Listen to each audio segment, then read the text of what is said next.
저한테 말씀하신 게 기독교 성품 교육인데 감정 교육의 필요성, 사역자로서 필요한 인간 이해 가운데 감정이란 무엇인가? 이거 못해요. 이렇게 엄청난 제목이 이거 저 못합니다. 참 어려운 제목, 굉장히 무거운 제목, 헤비한 제목을 주셨어요. 하지만 우리 콘텐츠를 연구한 한 6, 7년 동안의 기간 동안에 몰입해서 연구하고 생각했던 이런 내용들을 여러분들과 함께 나눌 때 여러분들 것이 되고 또 새로운 도전의 기회가 됐으면 좋겠습니다. 네, 저는 이 감정표현놀이라는 콘텐츠를 개발한 연구소 소장이고요. 말씀드린 것처럼 다양한 분야의 분들이 함께 참여해서 이렇게 이 콘텐츠를 국내에 그리고 미국의 5번 주립대학교 평생교육원에 보급하고 있습니다. 자, 그 감정표현놀이가 뭐냐? 한마디로 처음에 제가 이 말씀을 읽어드리고 마칠 때 이 말씀을 기억했으면 그거 한 가지만 기억해도 우리한테 큰 도움이 될 것 같아요.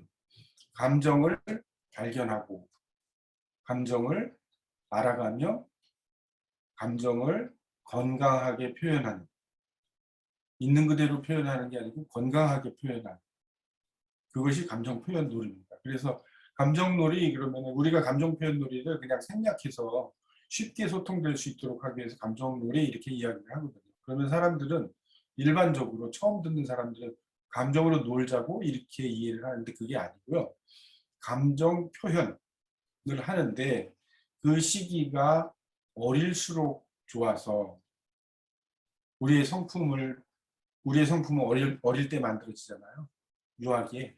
그래서 어릴수록 좋아서 그때는 우리가 지금 공부하는 것처럼 인지학습적으로 논리적으로 전개하는 것들이 불가능한 그 시기의 경험과 또 지도를 통해서 지지를 통해서 우리의 성품이 만들어진 것처럼 그 시기의 아이들한테 이 소중한 것들을 체화시키는 체화시키기 위해서는 놀이 중심으로 할 수밖에 없어.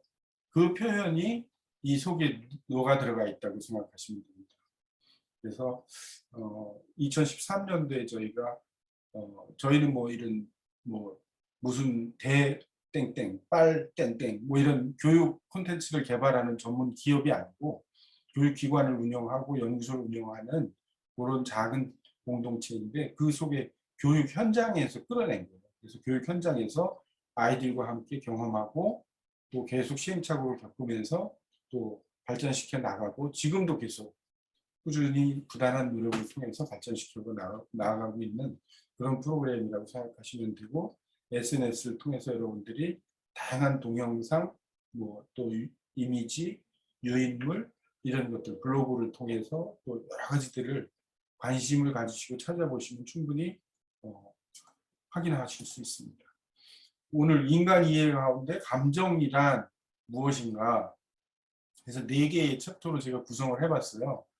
그래서 감정 표현 지수. 내가 감정 표현을 얼마나 잘하고 있지? 이런 거. 그 다음에 두 번째로는 감정이 어떻게 만들어지지? 감정은 만들어지는 건가? 자동으로 생기는 건가? 이런 겁니다. 그 다음에 감정 표현. 우리들의 감정 표현. 그 다음에 감정 표현의 대가가 누가 있어? 이런 거예요. 그리고 궁극적으로는 정서적인 캐릭터. 나의 캐릭터는 내가 없는 곳에서 나와 관계된 나를 기억한 사람들이 나의 정서적 캐릭터를 어떻게 기억하고 있을까? 이런 거. 제가 대학에서 오랫동안 강의하면서 가장 답답하고 속상했던 것이 뭐냐면 수업 끝난 다음에 질문이 있어요. 그럼 질문 한 명도 안 하거든요. 여러분들 질문 많이 하십니까? 왜 우리는 질문을 안 할까요? 질문을 못 할까요? 왜 그렇죠? 돌아가 본다면 영유아기, 청소년기에 끊임없이 지적받았을지 몰라요. 그래서 내가 틀리면 어떻게 하지? 내가 잘못 말하면 어떻게 하지? 다른 사람이 나를 어떻게 생각할까? 이것 때문에 내 속에 들어있는 거를 꺼내지를 못하고 살아가는 거예요. 무덤으로 갈 때까지. 너무 슬픈 현실이죠. 네, 그런 겁니다. 네. 여러분 저 한번 쳐다보세요. 저 얼굴 한번 쳐다보세요. 황은수 자매님 네, 음성을 해주시기 저한테 감정 있어요? 아니요. 없어요? 그래요? 그러면 우리 윤홍설 형제님 네, 저한테 감정 있어요? 어, 네, 있으신 것 같습니다. 있어요? 네. 무슨 감정이 있어요? 어, 꼭에 쑥스러워요? 네? 네, 조금 그렇습니다. 좀 거시기 합니까? 한 분 더 여쭤볼게요. 양소망 형제님 저한테 네, 저한테 감정이 있어요? 곧 좋은 감정이 생길 것 같습니다. 이 수업을 통해서. 와 대단하시네. 대부분 이렇게 물어보면요 감정 없어요 그러거든요. 그러면 영어로 How do you feel now? 이렇게 물어보면 뭐라 그래요? 대부분의 사람들이 거짓말로 I'm happy, I'm so happy 이러거든요. 도대체 이 감정은 어떻게 다른 감정인가요? feeling하고 우리말 감정, 한자의 감정. 지금 화면에 보면 감정, 파란색 감정이 있고 빨간색 감정이 있잖아요. 너 나한테 감정 있어? 하는 흔히 우리가 이야기하는 너 나하고 싸우자고? 그거는 오른쪽 마음심이 붙어 있는 거죠. 근데 팩트로서 나한테 느낌, 기분 이런 것들은 왼쪽에 있는 파란색 감정인 거죠. 황금성 형제님? 네, 남자는 죽을 때까지 몇 번 울어야 돼요? 어, 저는 많이 울었습니다. 훌륭한 네, 목소리 되실 것 같아요. 네, 강홍석 형제님? 네, 군대 갔다 오셨어요? 아직 안 갔습니다. 어이구 어떻게? 어디로 가실 거예요? 그냥 현역 아무데나 가려고 생각 중입니다. 하나님의 인도하심으로. 남자 죽을 때까지 몇 번 울어야 돼요? 저도 이미 많이 울어가지고 잘 모르겠습니다. 아니 근데 이분들이 우 교수님하고 엄청난 그 감정 수업을 많이 하셨나 봐요. 제가 질문이 먹히지를 않네. 예? 김보규 형제님? 네, 남자 죽을 때까지 몇 번 울어야 돼요? 저는 3번 울어야 된다고 배웠습니다. 언제 울어요? 저는 약속을 지키지 못했습니다. 4번 우셨어요? 셀 수가 없어요. 야 정말 훌륭하신 분들. 엔돌핀이 그럼 막 팍팍 넘치시겠네 뇌에서. 응? 그 울음이 사실 되게 중요한 거잖아요, 그렇죠? 그런데 이제 제가 밑에 이제 5천년 역사 속 대한민국의 감정이 됐잖아요.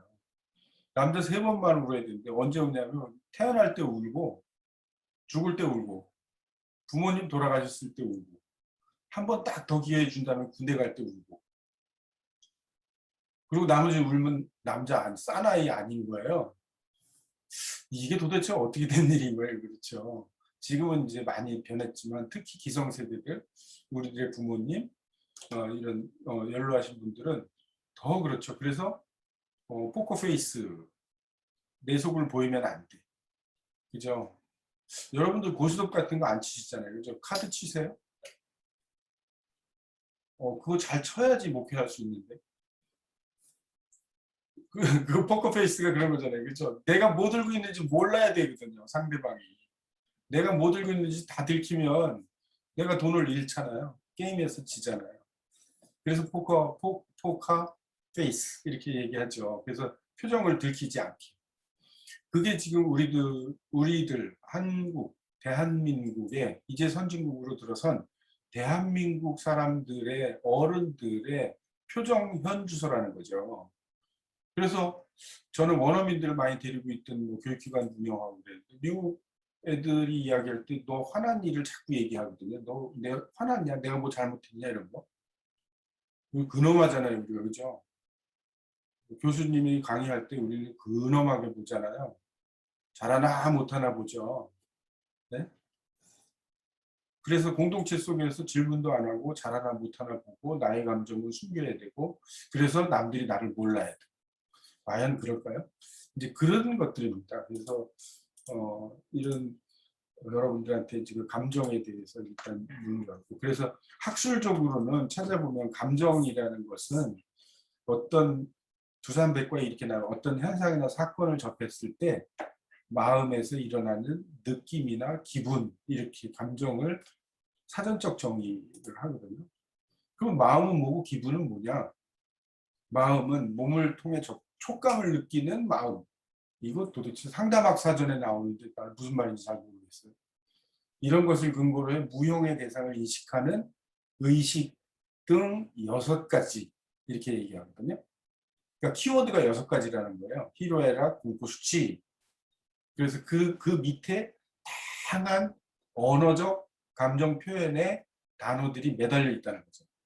그리고 기분은 또 뭐냐? 기분. 무드네요. 영어로 따지면. 영어로 표현하면. 그래서 두산백과에는 상쾌함 또는 우울함과 같은 감정을 불러일으키는 직접적인 자극이 분명하지 않고 미약하며 지속적인 감정. 이거 도대체 말이 왜 이래요? 다 사전에 나와 있는데. 그럼 도대체 감정이라는 건 뭐라고 이야기할 수 있는 거예요? 네? 감정이 뭐예요 도대체? 이런 겁니다. 그래서 참 다루기가 우리가 많이 사용하는 단어지만 다루기도 힘들고 설명해봐. 그럼 이거 설명 잘 어려워. 그런 것들이 감정인 것 같아요. 자, 이제 첫 번째 나눔에서는 감정 표현 지수, 나는 감정에 대해서 얼마나 알고 있는가, 생각해 보았는가. 뭐 잘 생각해 보세요. 여러분들 이제 영혼이라는 두 강력한 글자이면서도 무기일 수 있는 여러분들 전공에서 그 뿌리를 쭉 거슬러 내려간다면 그 안에 감정이 어디쯤 매달려 있을까? 네. 그런 거죠. 그래서 이제 영문으로 제가 위에 보면은 emotional quotient 이렇게 해놓고 오른쪽에는 feelings expression quotient 이렇게 emotional quotient는 정서지능이죠. 정서지능. 네.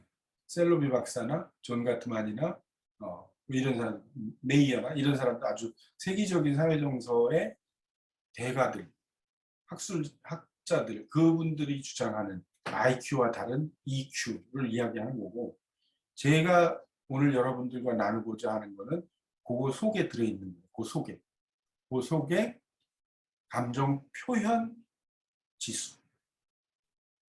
나의 언어적 비언어적 감정 표현 지수는 내가 생각했을 때 어느 정도고 남들은 어떻게 그거를 받아들이고 있지?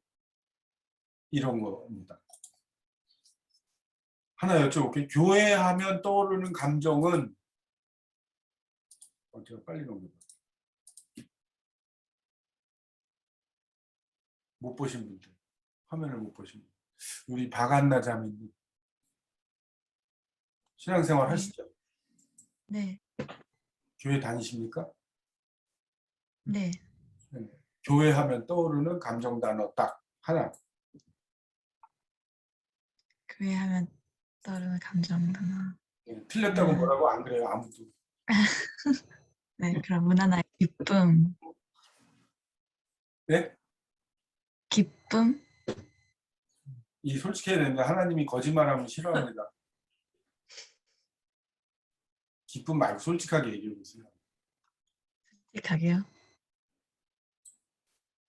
솔직하게.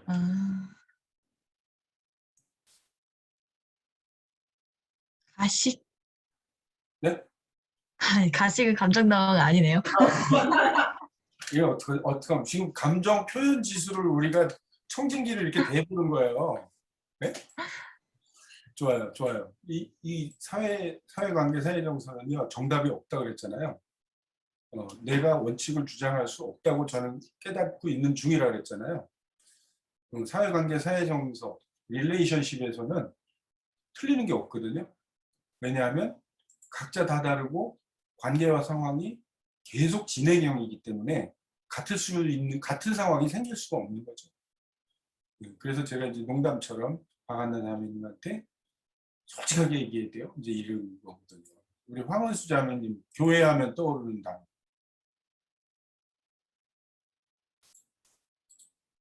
어떻게 하면 좋아? 교회 하니까 그냥 비웃음밖에 안 나와요. 그러면 행복해요. 네? 행복해요. 그 교회 어딘지 제가 좀 가도 돼요? 우리 교회는 안 행복한데 나는 생각하면 솔직히 속상하고 막 얼굴이 뜨겁고 그럴 때가 많은데 교회에 그렇게 떠오르는. 그럴 때도 있는데 좋은 것만 골라낸 거죠, 그죠? 좋은 거만 남한테 욕 안 먹고 좋은 거를 끌어내야 돼, 그죠? 왜냐하면 그래야지 나 손가락질 안 받거든. 이 시간이 지나면 우리는 부정적인 것들을 더 적극적으로 꺼내는 용기를 갖는 그 마음들이 우리한테 일어나기를 바랍니다. 우리 전소연 자매님은 교회하면 떠오르는 단어, 감정 표현 단어. 저는 걱정돼요. 교회가 걱정돼요, 소연 자매가 걱정돼요. 둘 다요. 주일에 이제 어린 아이들 앞에서 율동을 하는데 예, 애기들이 너무 귀엽고 사랑스러우면서도 제가 틀릴까 봐 걱정되고 그리고 한국 교회에 이제 뭐 잘 돌아가는 교회들도 있지만 그냥 좀 안 좋은 소식을 들을 때마다 어디까지 갈지 걱정이 되네요. 저는 뭐 개인적으로 이 이야기는 안 하려고 했는데 교회는 사실은 안 교회보다 교회에 아픈 사람이 더 많잖아요. 그렇잖아요. 그래서 이제 위로받고자 하는 사람들, 위로해주기보다는 위로해주려고 하는 것보다는 위로받기 원하는 사람도 많은 것 같아요. 어쨌든 그래서 그리고 그 교회는 저는 못 갈 것 같아요. 걱정이 많이 돼서. 소연자매 교회는 못 갈 것 같아요. 저희 교회는 좋습니다. 저희 교회는 걱정이 안 돼요. 저만 걱정돼요. 그러시면 곤란합니다. 그 걱정되는 교회를 소연자매가 네? 파이팅해서 안 걱정되는 교회로 우리가 사역하는 일이 우리의 소명일지 모른다는 생각을 해요. 자, 보세요. 여기 감정단어 카드의 한 부분을 보여드렸거든요. 여기서 한번 골라보세요. 교회 하면 떠오르는 감정. 우리 이름이 네 자인데 이한사랑 자매님? 이름을 남들이 절대로 안 잊어버릴 것 같아요. 네. 교회 하면 떠오르는 감정 여기 있어요? 감정 단어 카드에? 잠깐만요.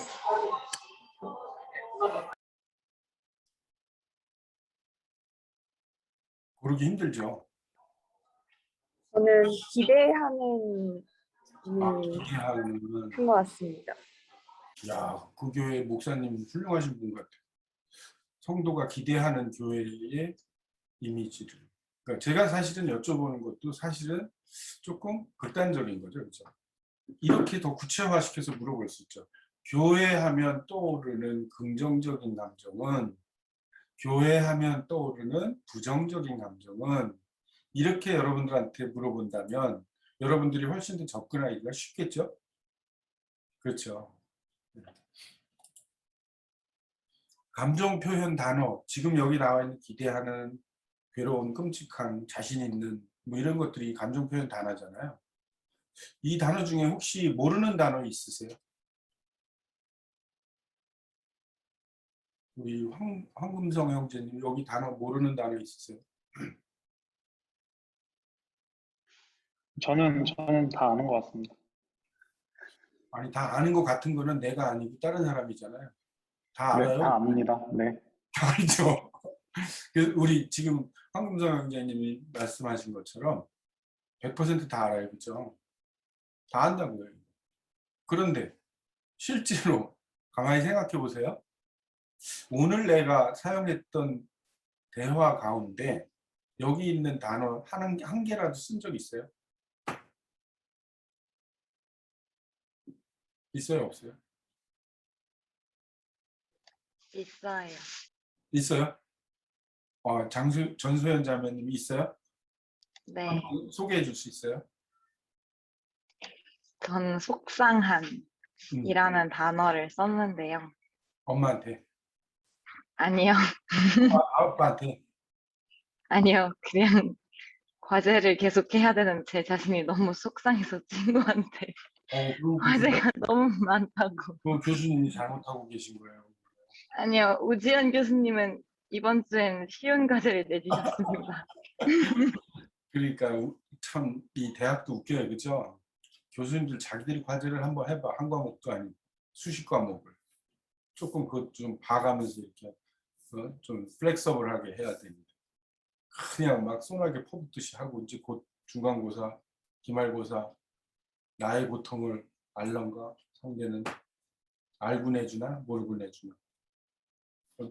아무튼 그렇죠. 그래서 제가 카드를 보여드리고 카드를 자료로 드린 거는 그렇게 많은 단어 우리말 사전에 제가 이 콘텐츠 개발하기 위해서 연구할 초창기에 262개가 들어있더라고요.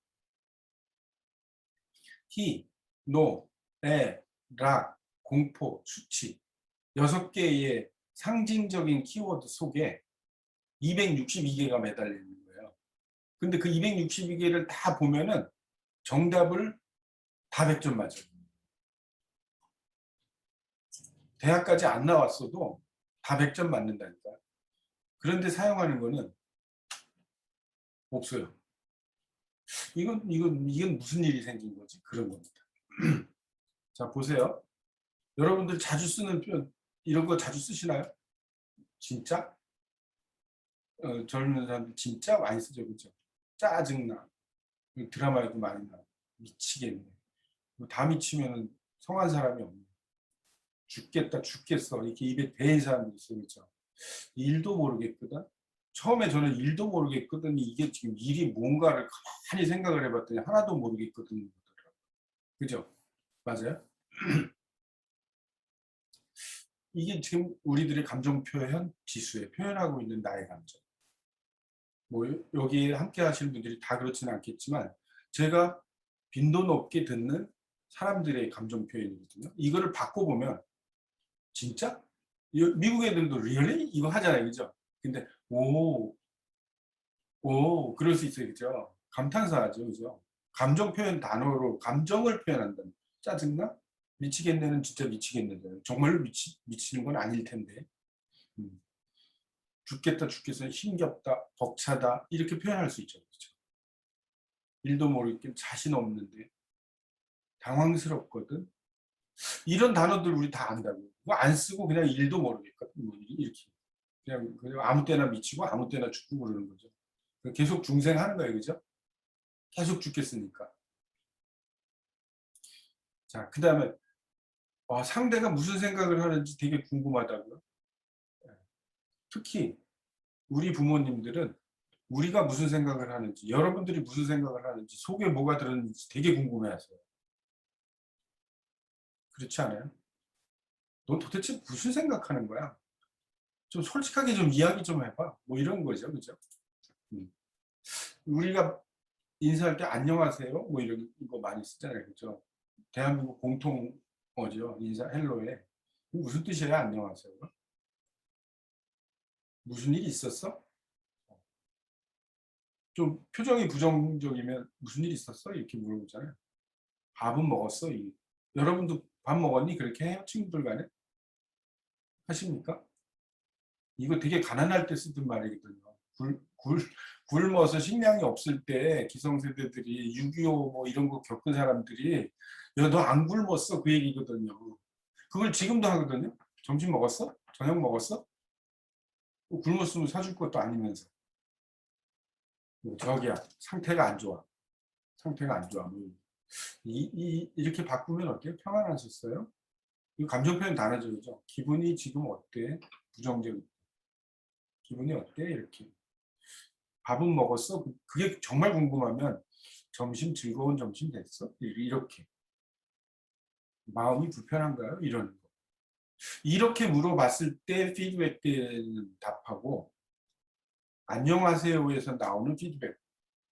밥 먹었어? 했을 때 밥 먹었을 때 뭐라 그래요? 먹었으면 먹었다 그러고 안 먹었으면 안 먹었다 그러는데 대부분 먹었다 그러지 안 먹었어도 때가 지나면 정서적 교감이 일어나는 게 아니잖아요. 뭐 이런 걸 가지고 우리가 상대의 감정을 예측해 보려고 하고 우리의 감정을 표현할 두리뭉실하게 그런 게 우리들의 일상의 한 부분인 것 같아요. 자, 그래서 이제 나의 감정 표현 지수 ABC 이제 이렇게 했는데 상대 감정 표현 지수 이런 내용들이에요. 자, 여기 한자로 노라고 돼 화나는 거잖아요. 희노애락할 때 노. 나의 감정 표현 지수 이렇게 했거든요. 화를 부르는 감정 표현 단어가 얼마나 될까요? 화라는 희노애락 공포 수치 우리말 사전에 나와 있는 감정의 정의 그 6개의 키워드 속에 노 속에 들어있는 감정 표현 단어는 얼마나 될까요? 앞에 제일 처음에 우리 이야기 시작할 때 제가 나의 감정을 발견하고 나의 감정을 알아가고 건강하게 표현하고 요 세 개를 이렇게 마치 캐치프레이즈처럼 여러분들한테 제가 읽어드렸는데 보세요. 화나는 것 속에 뭐가 있는지 화나는 것 속에 그 빨간색이 지금 화나는 거거든요. 우리 연구소에서 만든 감정 단어 카드는 45장으로 돼 있어요. 그중에 희노애락이 다 들어있거든요. 근데 이제 색으로도 구분을 했어요. 화나면 열받잖아요. 그죠? 막 열이 나. 그래서 빨간색. 뭐 또 편안할 때, 뭐 또는 수치스러울 때는 뭐 초록색, 뭐 이런 식으로 색으로. 그리고 막 행복할 때 이럴 때는 핑크색으로. 뭐 이렇게 관념 이미지를 적용을 해봤어요. 그 화의 뿌리, 화 속에 들어있는 단어 한번 찾아볼게요. 이렇게 많거든요. 싫은 거 자꾸 하라니까 내가 속상하니까 내가 화가 나잖아. 짜증나게 하지 마. 나 화나잖아. 답답해서 내가 화가 나 지금. 이런 단어들이 무수히 많이 있거든요. 근데 우리가 학습적으로는 다 알면서 실제 언어 대화 속에서는 거의 사용 안 한다는 사실이에요. 근데 이것을 사용하는 것과 안 하는 것의 차이, 그 이야기도 여러분들과 함께 나눌 거예요. 여사친 앞에 나타난 능력남. 우리 황금성 형제님 자꾸 시켜서 미안한데 네. 여자친구 있을 것 같은데.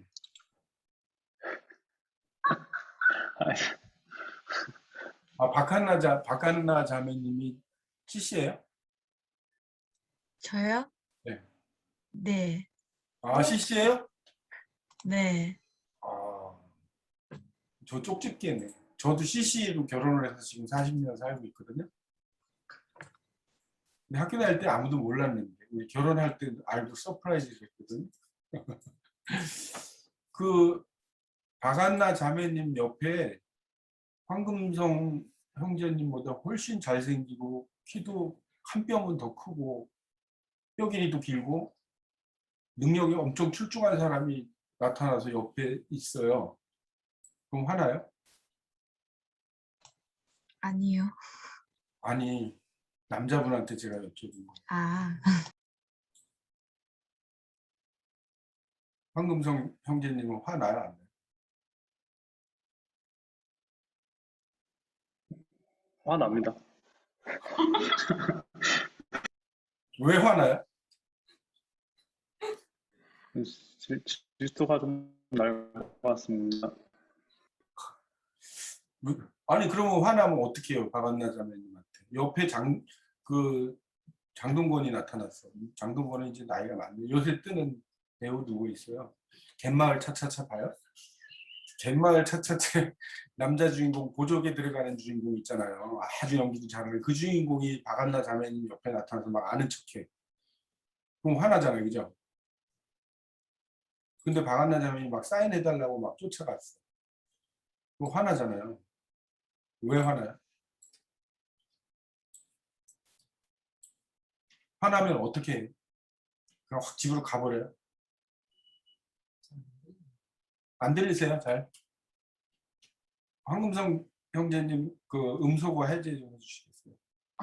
네네. 잘 들리세요? 네, 아까 조금 멈춰가지고, 네, 잘 못 아. 들었습니다. 그 박한나 자매님 옆에 혹시 그 갯마을 차차차 보셨어요? 드라마? 안 들리나 보다. 이게 지금 소리가 소통이 잘 안 되나 봐요. 저한테 질문하신 건가요? 네, 박한나 자매님하고 지금 CC시잖아요. 아니요, 교수님. 황금성 하고하고 CC는 아닙니다. 아, CC는 아니라. 저는 CC인데 아, 황금성 네. 하고는 아닙니다. 상대가. 한국사 형제님하고 아니라고. 아, 그렇구나. 네네, 큰 싸움을 일으키 네. 네, 그래요. 어쨌든 이제 그랬을 때 이제 시간이 없으니까 이제 빨리 좀 지나갈게요. 그랬을 때 내가 사랑하는 나하고 교제하는 여자친구 옆에 능력 있는 남자, 나보다 잘생기고 나보다 능력 있는 물질적 능력이 있는 그런 사람이 나타났어요. 그러면 화가 난다고. 대부분 남자는 화가 나죠. 왜 화가 나요? 그럼 화가 나면 어떻게 해요? 그냥 괜히 화를 내요. 그죠? 평상시하고 다르게. 그 속에 이제 이런 거 들어있는 거잖아요. 심통이 나는 거잖아요. 그렇죠?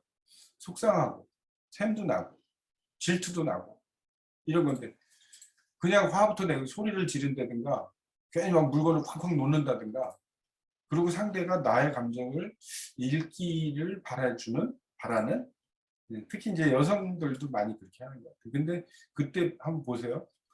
내 속에 가만히 내가 화나는 거, 뿌리를 가만히 거슬러 올라오니까 내가 질투나는 거네.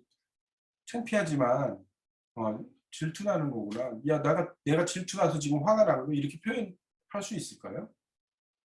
그렇게 표현한다면 어떻게 달라질까요? 네. 우리의 위축된 감정이 내가 있는 그대로 솔직하게 드러냈을 때 어떻게 달라질 수 있을까요? 우리의 위축된 감정, 우리의 정서를 우리는 크리스찬이기 때문에 하나님의 강한 담대함으로 예수님처럼 비유해서 표현할 수도 있고요. 믿지 않는 사람들보다 훨씬 더 적극적으로 표현할 수 있는 용기를 가지고 있는 하나님의 자녀들이라는 거죠. 그래서 믿지 않는 사람들보다 훨씬 저는 유리하다고 생각해요. 이 실감정증 들어보셨나요? 전 세계 인구가 70억이 넘죠. 10% 정도는 7억이 넘는 사람들이죠. 실제로는 비통계적인 것까지 아마 77억 된다고 그러는데 7억이 넘는 사람들이 감정을 잃어버렸다는 거예요. 이게 내가 기쁜 감정인지 좌절된 감정인지 답답한 감정인지 모른다는 거예요. 그래서 분노가 일어나면 배가 아픈 거예요. 표현이 안 되고. 그 인구가 10%나 돼요, 통계적으로. 지금 화면에 보이는 드라마는 주원이라는 남자 주인공하고 김희선 씨 여자 주인공하고 이 둘이 주인공을 했던 드라마잖아요. 시간 여행에 대한 거. 여기에 보면 남자 주인공이 감정을 실감정증이 아니고 아예 태어날 때부터 감정을 못 느끼는 주인공으로 나오죠. 그래서 시대적 변화가 큰 포스트 시대에는 이런 영화들이 많이 뜨죠. 정서적인 것, 이런 사회적인 것, 이런 것들을 다루는 테마를 가진 영화들이 많이 뜨거든요. 그 작가들이 다루는 내용 속에는 많은 학술적인 것과 여러 가지 의미들을 우리는 찾아볼 수 있어요. 그렇죠? 여러분들은 극도의 스트레스를 받으면 어디가 아프세요? 가슴이 뛰나요? 옆구리가 잘려나갈 듯이 아픈가요? 배에 복통이 오나요?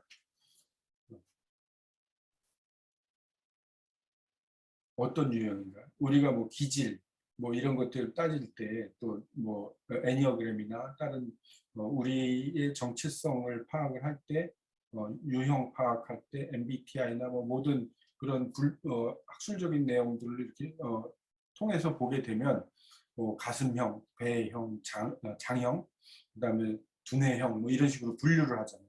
그러니까 극도로 스트레스를 받으면 아픈 부위, 반응하는 부위 이런 것들에 대해서 우리는 배우기도 하고 그거 가지고 워크숍도 하고 한다고. 이 감정이라는 게 그거 건드리는 뿌리인 거죠. 그렇죠? 그런 걸 건드리는 나의 심장을 건드리는 나의 콩팥을 건드리는 오장육부를 건드리는 나의 배를 아프게 하는 나를 가슴 뛰게 해서 내가 챌린지 할 수 있도록 도전할 수 있도록 도와주는 원동력 이런 것들이 다 감정이라고 보여지는 거죠. 그래서 그 감정이 우리 뇌와 또 마인드와 행동과 이런 것들을 다 좌지우지하는 원천이 된다는 거죠. 그러니 우리가 감정을 생각하지 않고 감정을 이해하지 않고 영혼을 다룰 수 있겠는가? 우리 스스로 한번 물어봐야 될 문제가 아닌가 싶어요. 결국 사회관계, 사회 정서 영역에서는 이걸 소셜 이모셔널 스킬이라고 하죠. 소셜 이모셔널 스킬, 사회관계, 네. 세상을 살아가는 관계하는 방법 이런 것들, 관계의 뿌리를 감정이라고 보는 거죠. 자, 두 번째 감정은 어떻게 만들어지는가는 혹시 이 책을 보신 분들이 있는지 모르겠는데 리사 펠드맨 베럿이라는 그 테드 많이 아시죠, 학생들? 그 테드에 방청석에 있는 사람이 아니고 테드에 출연했던 강사진 대단한 사람들이죠. 그 사람들의 50명이 추천을 한 아주 명서예요. 감정은 어떻게 만들어지는가가. 그 책의 한 부분을 가지고 여러분들과 감정에 대해서 나누려고 해요.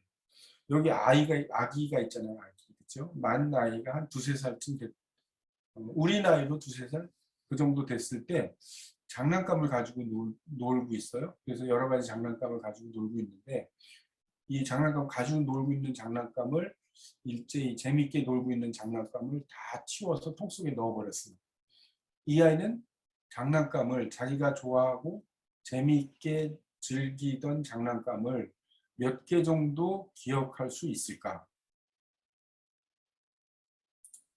무슨 얘기냐면 자기 나이보다 한두 개 정도 더 기억하는 게 발달 특징이라고 그래요. 그럼 한 3살 정도 되면 4~5개, 많이 하면 아니면 3개 이런 정도 기억을 한대요. 그런데 여기다 이름을 붙여주면 이건 뿡뿡카야 계속 반복적으로 이거는 상어 가족이야, 상어야, 엄마 상어야, 아빠 상어야 이렇게 계속 명명해주면 2배로 기억을 한다는 겁니다. 아기가. 그래서 리사 펠드맨은 그 펑셔널 MRI라고 해서 이 지금 컴퓨터 그래픽으로 나와 있는데 감정이 뇌에 느껴졌을 때 반응하는 부위를 이렇게 컴퓨터 그래픽으로 이렇게 책에서 소개를 하기도 해요. 그러면서 무슨 이야기를 하냐면 개념 조합이라는 말을 써요. 그 개념 조합, 저 사람 개념이 없어. 우리 얘기 많이 하잖아요. 개념도 없어. 뭐 이런 얘기 하잖아요. 그죠? 그 개념 속에 감정 단어가 들어있다는 거죠. 그래서 그 단어를, 다양한 단어가 입력되고, 그것이 이해가 되고, 그것이 그룹핑이 되고, 그런 뇌발달에서도 많이 의과학적으로 증명이 되는 거죠. 그러면 뉴런이 그룹핑이 된다는 거잖아요. 그죠? 그래서 그 개념이 설정이 된다는 거예요. 그 개념 설정되는 거는 밑에 나와 있는 것처럼 단어가 계속 추가됨으로 인해서 개념이 입체화되면 볼륨이 커지면 현실을 창조하는 막강한 힘이 생긴다는 거예요. 세상은 누가 바꾸죠? 학술적으로는 물론 하나님 손 안에 있지만 세상은 누가 바꾸나? 현실을 창조하는 힘, 막강한 힘이라는 것은 내가 예측해서 그것을 부정적일 때는 넘어설 수 있고 긍정적일 때는 더 건강한 방향으로 끌고 갈 수 있는 그런 힘이 생긴다는 거죠. 감정 입자도라고 리사 펠드맨이 설명을 하는데 감정이 막 있어요. 그죠? 감정이 있는데 말씀드린 것처럼 한글 우리말 사전에 나와 있는 감정의 정의를 안 알려주면, 성장기에, 영유아기, 아동기에 안 알려주면 싫어, 좋아에 양분된 극단적인 표현을 자주 쓰게 되는 거죠. 학습되지 않으면 체화되지 않는. 그런데 여기에 희로애락을 알려주면 달라진다는 거죠. 내가 화가 났어. 난 지금 슬퍼. 난 지금 놀랬잖아. 이렇게 표현이 되는데 이걸 안 알려주면 그냥 싫고 좋은 걸로. 아까 실감정증 말씀드린 것처럼 그걸 증명을 해요. 그래서 분노 속에는 이런 성가심, 짜증, 좌절감, 적대감, 격분 뭐 여러 가지의 단어들이 있거든요.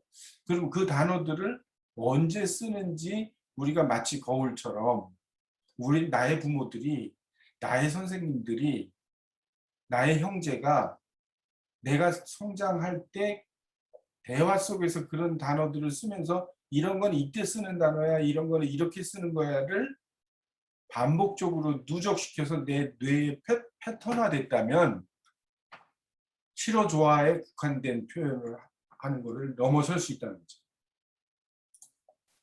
그래서 학자들은 우리가 잘 아는 것처럼 이 뇌 발달이 90%가 만 5세 이전에 다 발달된다는 거죠. 인간만이 가지고 있다는 심피질, 뇌의 표피에 해당되는 부분, 전두엽, 후두엽, 축두엽 하는 이 부분, 특히 앞에 보라색으로 나온 부분은 이제 전두엽에 해당되는 부분이죠. 이 뇌 발달이 우리나라 나이로 6, 7살까지 8, 90%가 발달하고 끝난다는 거예요. 그러니까 우리가 기독교 성품 교육 하시잖아요. 근데 기독교 성품, 그 성품이라는 것 자체가 이것과 매우 유기적인 관계를 가지고 있는 거죠. 우리가 우아한 표정을 가지고 있고 비싼 마스크를 써서 더 예쁘게 보이게 하고 화질을 높이고 배경을 꾸미고 그거 말고 그 속에 내면에 들어있는 정서적 감정적으로 나한테 패턴화되어 있는, 나한테 입력되어 있는, 그래서 나의 성품으로 성품화되어 있는 부분들은 이미 6, 7살 전에 다 끝났다는 거잖아요. 나머지 10% 정도는 만 25세까지 가능성을 열어놨지만 그 이후에는 불가능하다고 학자들이 증명을 하는 거죠. 그러니까 우리도 오늘 함께 하시는 분들이 25세 안 된 분도 있겠죠? 희망이 있어요. 넘었어요? 군대 갔다 왔어요? 희망이 없어요.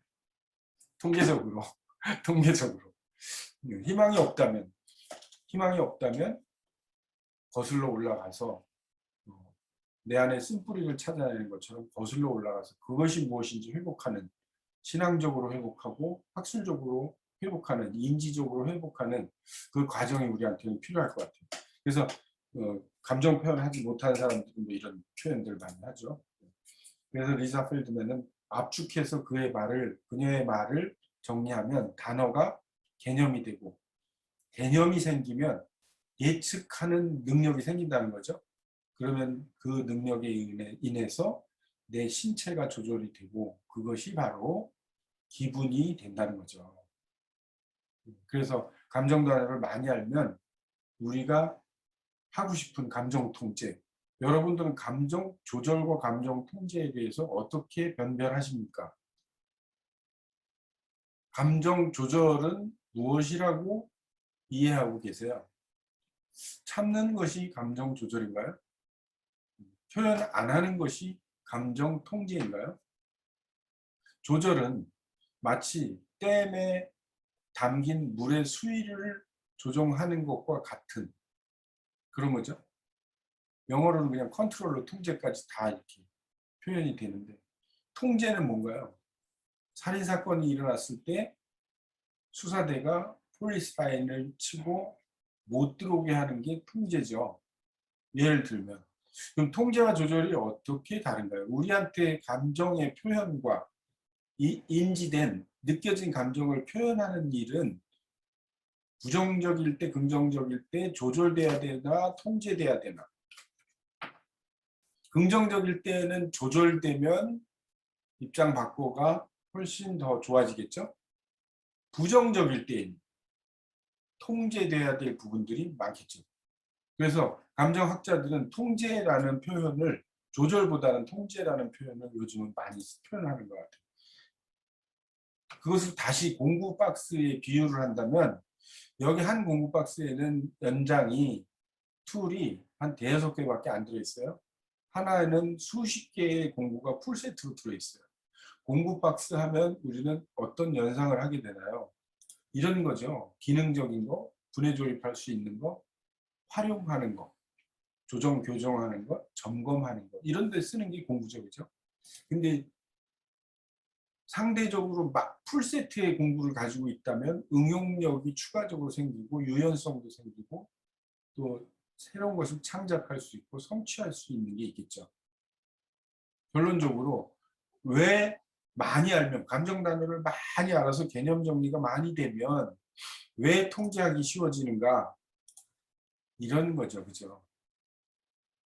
우리가 정서에서 많이 중요하게 정서지능에서 이야기하는 자존감, 자아존중감, 자신감, confidence, 자기주도력, 그다음에 문제 해결 능력 이런 것들이죠. 결국 이 파란 동그라미 속에 들어있는 4개의 키워드는 우리의 행복을 좌우할 수 있다는 지능지수와 다르게 우리의 행복지수와 비례한다는 정서지능의 키워드이기도 하다는 거죠. 그런데 그거를 계속 거슬러 들어가 보면 그 속에 감정이 들어있는데 그 감정에 대해서 발견과 이해와 표현이 안 된 상태에서 우리는 정서지능 향상으로만 학습적으로 박차를 가하려고 하는 그 행위 자체가 시행착오를 겪게 할 수 있다는 거죠.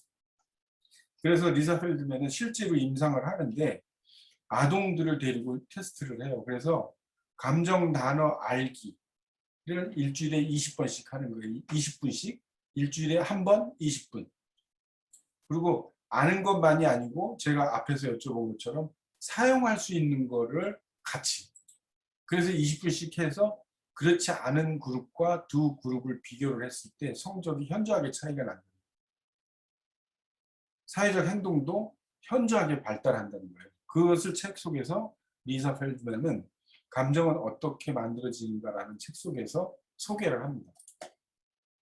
자, 이제 시간이 이제 1시간 가까이 됐어요. 그래서 다음은 이제 감정 표현, verbal expression과 non-verbal expression, 이렇게 언어적 표현과 비언어적 감정 표현에 대해서 또 한번 여쭤볼게요. 여기 지금 얼굴에 표정이 없는 일러스트레이션이 있는데요. 밑에는 이제 표정이 있거든요. 제가 여쭤볼게요. 아까는 단어 카드를 가지고 여러분들하고 얘기를 그냥 물어보기도 하고 단어 카드를 가지고 물어보기도 했어요. 지금은 표정을 가지고 물어보는 거예요. 번호로 제가 매겨놨거든요. 성도, 내가 신앙생활하는 교회 안에 성도 하면 대표적으로 누가 떠오르는데 그 성도의 비언어적 감정 표현, 우리 안동권 형제님? 네, 저는 5번 같습니다. 5번 어떤 표정이에요? 이게 감정 표현 단어로 이야기하는. 기쁨인 것 같습니다. 그 행복한 신앙 공동체에서 생활을 하시는 거. 좋아요. 그 다음에 그 유창재 형제님? 네, 신앙생활 하시죠? 저는 5번입니다. 5번. 그 진실을 이야기해 주셔야 됩니다. 저한테. 그 다음에 하영훈 형제님 어때요? 네, 성도 하면 떠올랐으면이 아니고 떠오르는. 저도 흔히 보이는 표정은 5번 같은데 그 안에 다른 것들이 많이 느껴질 때가 있습니다. 다른 것들이 들어있어요? 겉으로 드러내는 거는 5번이 가수인 것 같습니다. 많아 보여요. 그죠? 네. 근데 교회 문을 예배가 끝나고 교회 문을 나가는 그 순간부터 표정이 본 표정이 나오죠. 그런가요? 제가 좀 늦게 나와가지고 마주치지 못해서 사람들하고 제가 교회를 너무 부정적으로 이렇게 표현해서 죄송한데 우리 우 교수님은 사모님이시기도 하잖아요. 그죠? 우리 조성찬 형제님 성도하면 떠오르는 감정 표정. 네, 저는 설교 들을 때는 1번 아니면 3번이 많이 떠오르고 평소 그 교회에서 성도님들 만나면 5번이 많이 떠오르는 것 같습니다. 공부 잘하시죠? 아닙니다. 못합니다. 왜냐하면은 1번이랑 3번 같은 경우는 이제 내적으로 많이 변화되고 성숙될 때 좀 치열하게 내적인 반응이 좀 일어나지 않을까 생각이 들어가지고 1번 아니면 3번이 많이 떠오르고, 네, 신교의 과정 속에서는 5번이 많이 떠올라가지고, 네, 전 1번, 3번, 5번 네, 좀 많네요. 네. 한번 생각해 보세요. 그래서 이건 우리한테 이제 상대 비언어적인, 지금은 비언어적인 걸 하는 거잖아요. 비언어적인 감정 표정. 이게 지금 6가지 예시가 나와 있거든요. 희로애락에 대해서. 그래서 조금 이따 얘기했지만 서양의 감정 표현의 키워드하고 동양의 감정 표현의 키워드가 살짝 달라요. 한계가. 그래서 이제 그 이야기도 나눌 거거든요. 자, 동서양의 차이거든요. 그래서 여기 보면 1번이 공포, 분노, 슬픔, 그 다음에 수치, 그 다음에 즐거움, 행복함, 희로애락이 이렇게 표현이 되어 있는데, 제가 마치 대처수상 같은 외국 할머니 얼굴 갖다 집어넣어 놨거든요. 그러니까 수치심, 우리말 서전에는 키워드를 희로애락과 수치를 집어넣거든요. 두려움과 함께. 그런데 서양에서는 역겨움을 집어넣어서 역겨움. 아우, 역겨워. 특히 여성분들 그런 표현 많이 하시죠. 우리 전소연 자매님. 역겨웠던 적 있어요? 내가 살아오면서 가장 역겨웠던 적. 굉장히 굉장히 심도 있는 깊은 질문인 것 같은데, 제가 역겹다고 느낄 때는 좀 사람의 앞뒤가 좀 달랐을 때, 그러니까 제 앞에서 되게 절 좋아하는 척 했는데 뒤에서 이렇게 뒷말을 할 때 그때 좀 역겹다는 감정이 나왔습니다. 교회 가서 그 얘기 많이 해주시기 바라요. 저를 포함해서 교인들의 가장 단점 중에 하나가 나는 그거라고 생각해요. 남들 앞에서는 우아한 척하고 돌아서면 하나님만 혼내잖아요. 하나님 막 새벽 예배 가면 하나님을 막 혼내, 소리 지르면서. 하나님이 무슨 죄가 졌다고. 울고 막. 하예성 자매님, 양주은 자매님, 내가 살면서 가장 역겨웠을 때.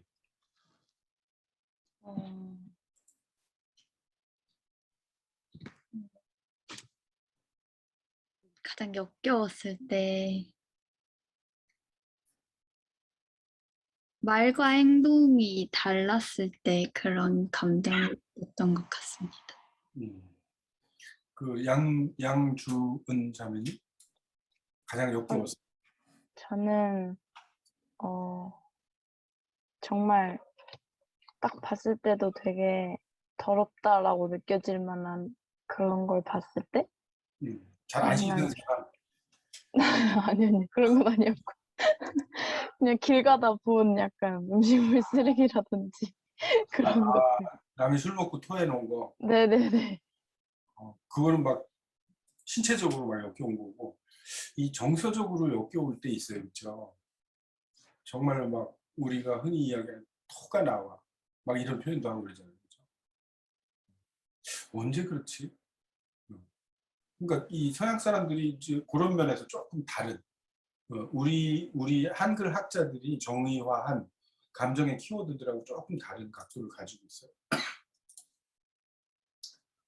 여러분, 예수님 하면 떠오르는 감정 표정.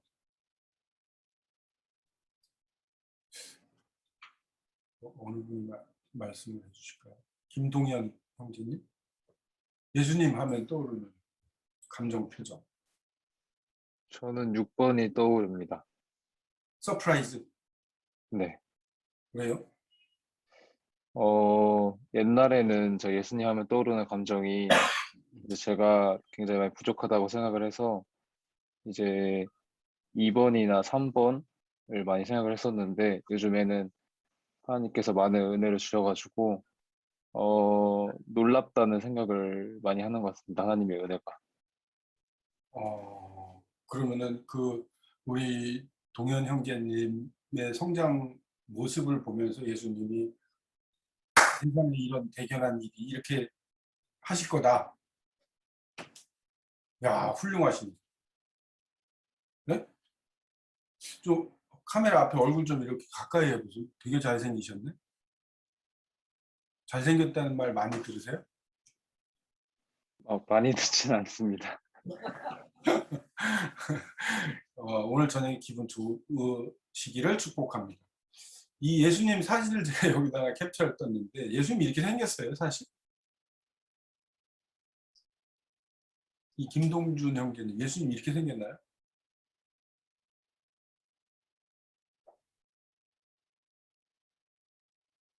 장동훈 형제님. 예수님 증명 여권 사진이 이렇게 생겼어요? 여권 사진을 본 적이 없어서 잘 모르겠어요.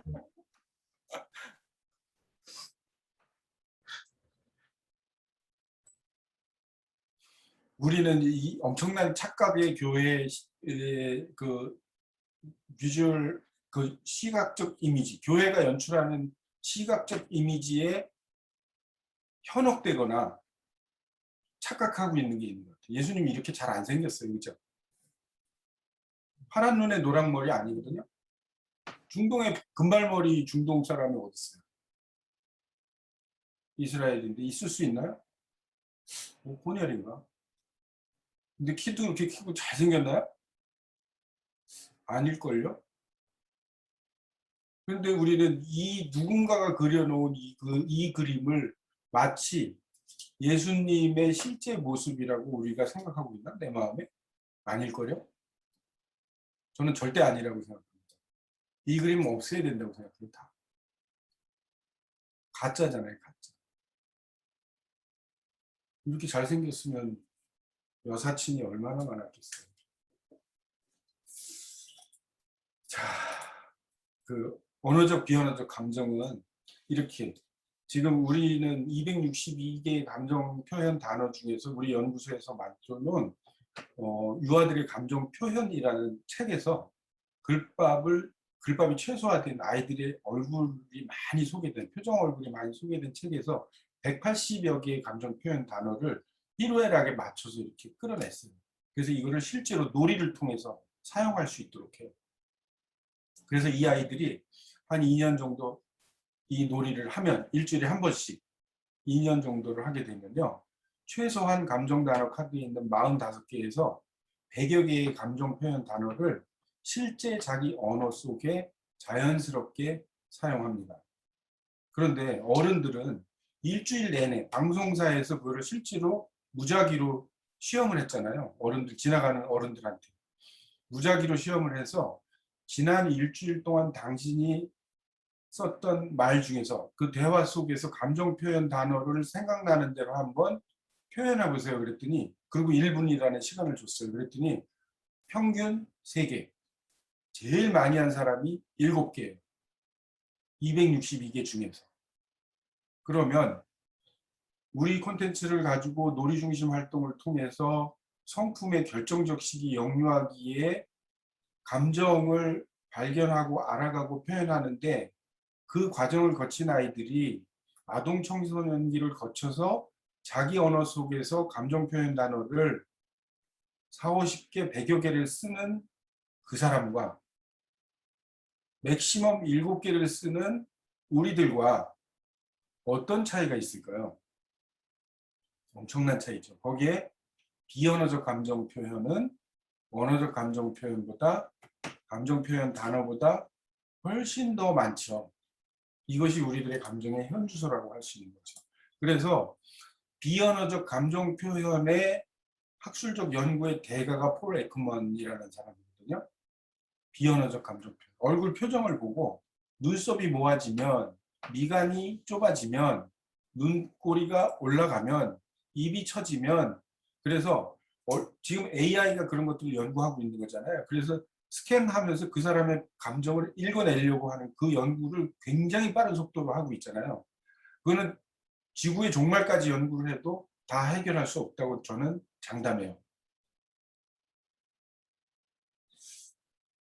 그 이야기는 또 긴 이야기고 그리고 예수님은 제가 예수님 초상에 대해서 잘못된 겁니다. 제가 강하게 주장한 거는 분명히 하나님은 예수님은 말씀으로 감정을 표현하셨지 유화로 벽화로 표현하지 않으셨을 거예요.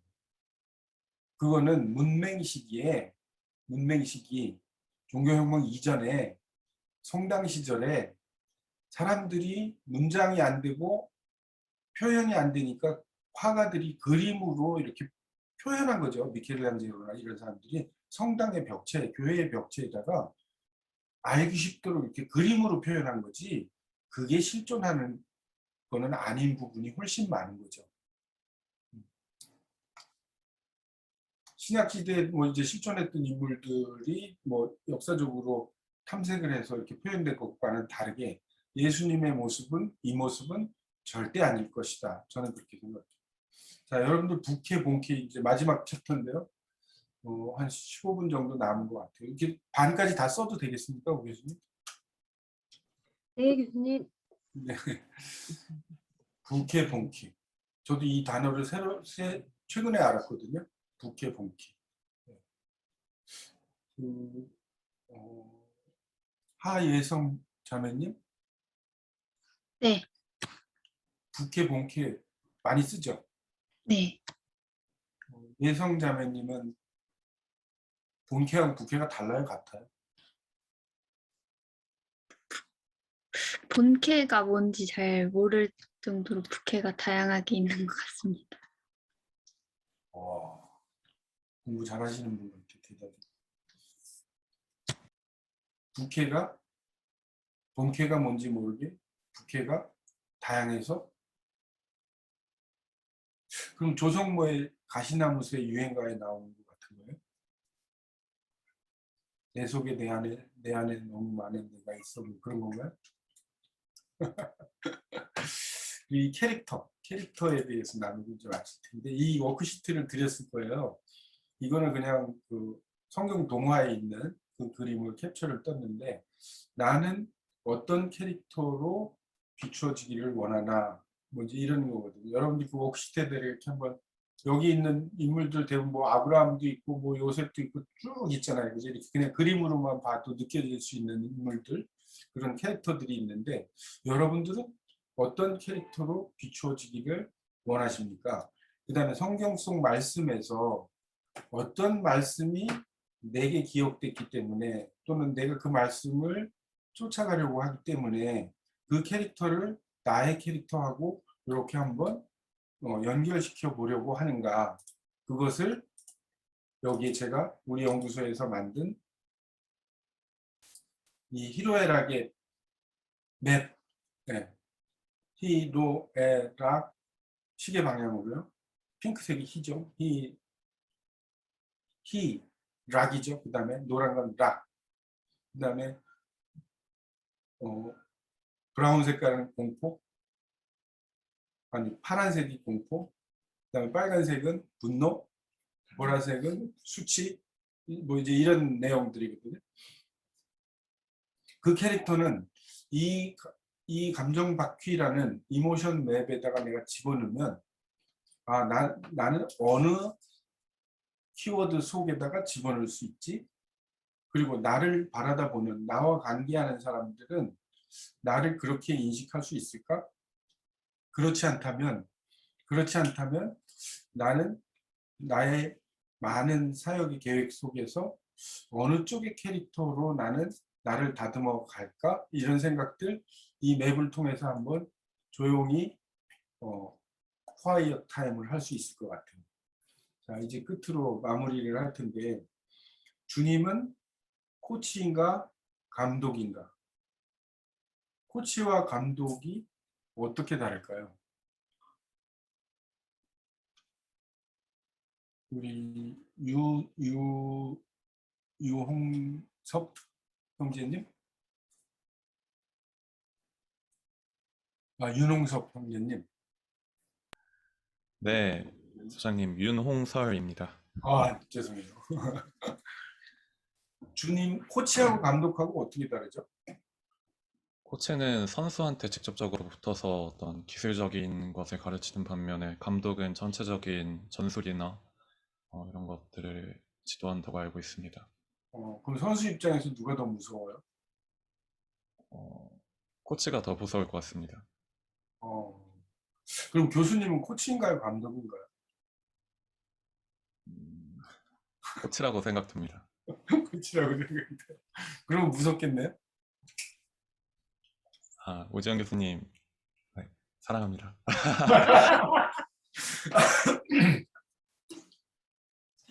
교수님 좋으시겠습니다. 사랑한답니다. 윤홍설 형님. 예수님은, 주님은 내게 어떤 캐릭터를 원할까? 그래서 지금 그 감정 바퀴라는 걸 이렇게 놓고 거기다 제가 가면을 이렇게 집어넣었거든요. 어떤 캐릭터? 나의 어떤 이미지? 늘 이럴 수는 없지만 정서 상황에 따라서 감정의 기복에 따라서 다양하게 표현되지만 그래도 그 사람이 여기 있다가 이 자리에 없을 때 나와 함께 했던 사람이 우리 김예서 자매님이라면 그 사람의 늘 밝은 모습, 또 김동현 형제님이라면 그 사람의 늘 기쁜 모습, 즐거운 모습, 무엇으로 기억할 수 있을까? 우리의 사역의 방향에서 그 일은 되게 중요할 것 같아요. 그리고 코치와 감독에서 제가 연구한 서적 한 군데에 표현된 그것을 저는 잊을 수가 없고 자주 활용을 하는데, 코치는요 선수를 금메달 따게 하는 거잖아요. 그죠? 금메달 딸 수 있도록 함께 옆에서 동반하는 거죠. 근데 그 가장 코칭의 골든타임은 언제냐면 선수가 실수할 때. 선수가 실수할 때 혼내지 않고 그것을 넘어설 수 있도록, 혼내면 계속 선수를 혼내고 만약에 매질을 한다고 치면 물리적으로는 에베레지까지 가겠지만 정서적으로는 계속 방송에 나오는 것처럼 사건, 사고가 생기겠죠. 그죠? 어느 방법이 더 성숙하고 지혜로운 방법일까요? 우리는 사역을 하면서 그와 같은 선수가, 성도가, 나의 사역의 대상이 실수할 때, 실패할 때 그때를 기회로 삼고 내가 그것을 넘어설 수 있도록 지지하고 기도 중보하고 함께 성장하고자 하는가? 아니면 혼낼 것인가? 그래서 다양한 교회 목사님들 설교를 들어보면 어떤 목사님은요 계속 혼내, 처음부터 끝까지.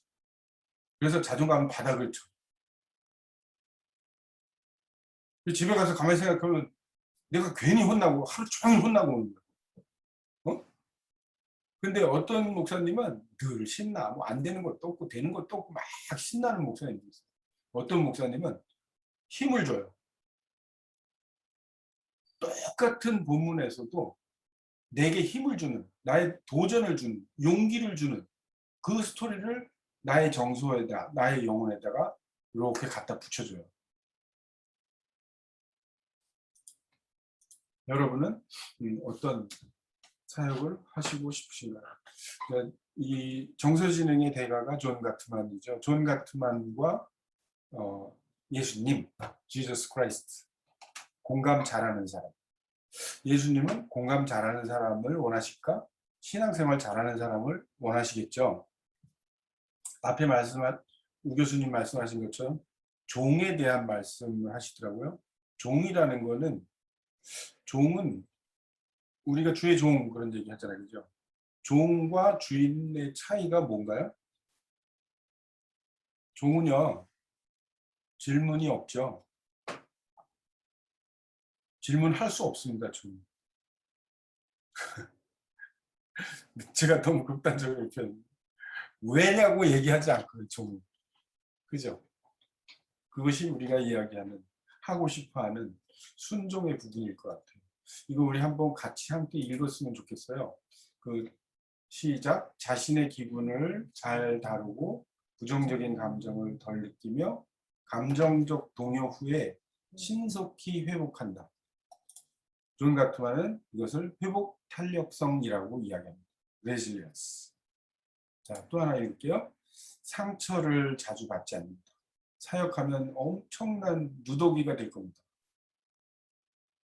그래서 그 마음의 근육, 정서의 근육, 감정의 근육이 나한테 발달되지 않으면요, 성도는 별 성도가 다 있어요.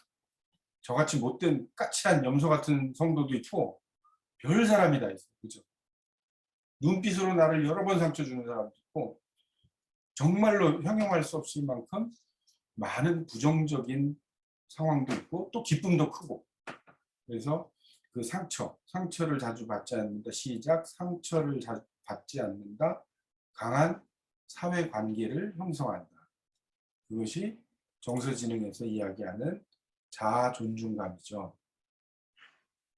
하나님이 77억 인구 중에 나와 똑같은 사람을 단 한 명도 추가로 만들지 않은 그 특별함, 그 존중감, 그 사랑, 그것에 대한 당당함, 이런 것이 자아 존중감이죠.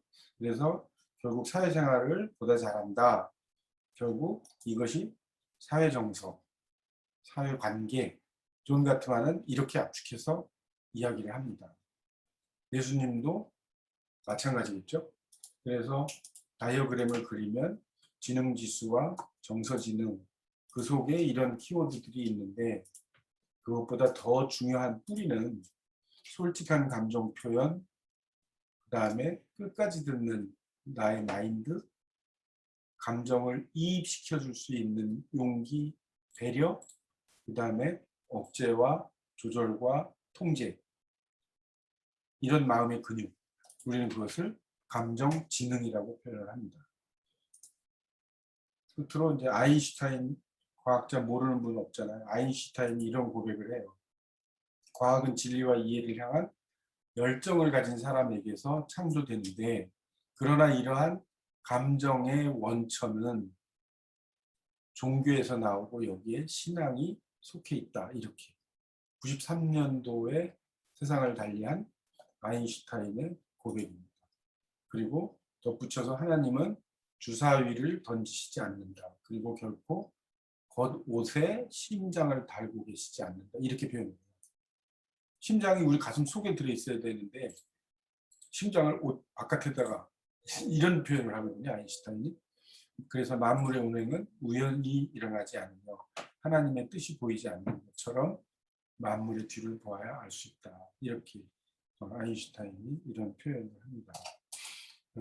여기까지 제가 제일 앞에 여러분들과 꼭 기억해 주셨으면 좋겠어요 하는 감정을 정말 제대로 발견하고 이게 내가 지금 무슨 감정인지, 그 다음에 그것이 명료하지 못하다면 알아가고, 연구해서 알아가고, 물어봐서 깨닫고, 그리고 그 느껴진, 인식된, 파악된 나의 감정, 나의 정서를 언어적, 비언어적으로 건강하게 표현할 수 있는 그 일이 우리가 살아가면서 정말 중요한 삶의 원천이라고 생각되고요. 아까 중간에 말씀드린 것처럼 우리는 믿지 않는 사람들에 비해서 신앙의 원칙이 분명한 사람들은 그 특권을, 말씀이라는 특권을 그 중간에 마치 유리천정처럼 말씀으로 우리를 이렇게 덮어놓으셨기 때문에 내가 직접적으로 습관화되지 못해서 자연스럽지 못하게 표현하는 부분들은 말씀을 통해서 우리가 하나님의 담대함으로 소통과 커뮤니케이션에 지혜를 동원할 수 있다고 생각이 돼요. 그래서 폴 에크먼이나 존 가트만이나 세계적인 학자들의 소개도 해드렸고 리자 펠드맨의 내용도 소개를 해드렸지만 제가 끊임없이 보고 연구하는 책들 그 종착역은 말씀 속에 다 들어있더라고요. 아무리 훌륭한 학설도, 그래서 아인슈타인을 제가 끌어내본 거예요. 아무리 훌륭한 학자도 끝에 가서는, 다윈도 마찬가지잖아요. 끝에 가서는 하나님 말씀에 무릎 꿇을 수밖에 없는. 그러니 여러분들은 젊은 나이에 그 바이블을 내 마음속에 내 영혼 속에 확 꽂아놓고 계신 분들이라서 어떠한 학설과 어떤 사회 상황, 관계 속에서도 능히 이겨나갈 수 있는 엄청난 힘을, 엄청난 축복을 받으신 분들이라고 확신하고 앞으로의 계획과 모든 준비된 과정 속에 더 큰 은혜와 은총과 축복이 풍성하기를 기도합니다.